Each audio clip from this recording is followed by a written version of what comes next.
اور ہم نے موسیٰ اور ہارون پر بھی احسان کیے اور ان کو اور ان کی قوم کو بڑی مصیبت سے نجات بخشی اور ان کی مدد کی تو وہی غالب رہے۔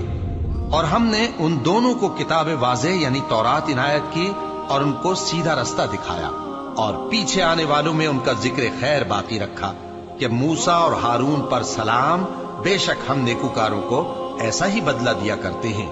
وہ دونوں ہمارے مومن بندوں میں سے تھے، اور الیاس بھی پیغمبروں میں سے تھے۔ جب انہوں نے اپنی قوم سے کہا کہ تم ڈرتے کیوں نہیں؟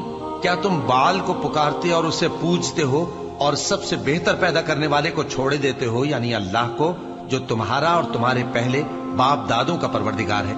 تو ان لوگوں نے ان کو یعنی الیاس کو جھٹلا دیا، سو وہ لوگ دوزخ میں حاضر کیے جائیں گے۔ ہاں، اللہ کے چنے ہوئے بندے مبتلا عذاب نہیں ہوں گے۔ اور ان کا ذکر خیر بعد میں آنے والوں میں باقی رکھا کہ الیاسین پر سلام ہو، ہم نیک لوگوں کو ایسا ہی بدلہ دیتے ہیں، بے شک وہ ہمارے مومن بندوں میں سے تھے۔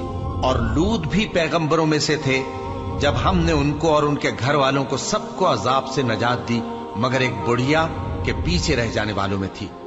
پھر ہم نے اوروں کو ہلاک کر دیا، اور تم دن کو بھی ان کی بستیوں کے پاس سے گزرتے رہتے ہو اور رات کو بھی، تو کیا تم عقل نہیں رکھتے؟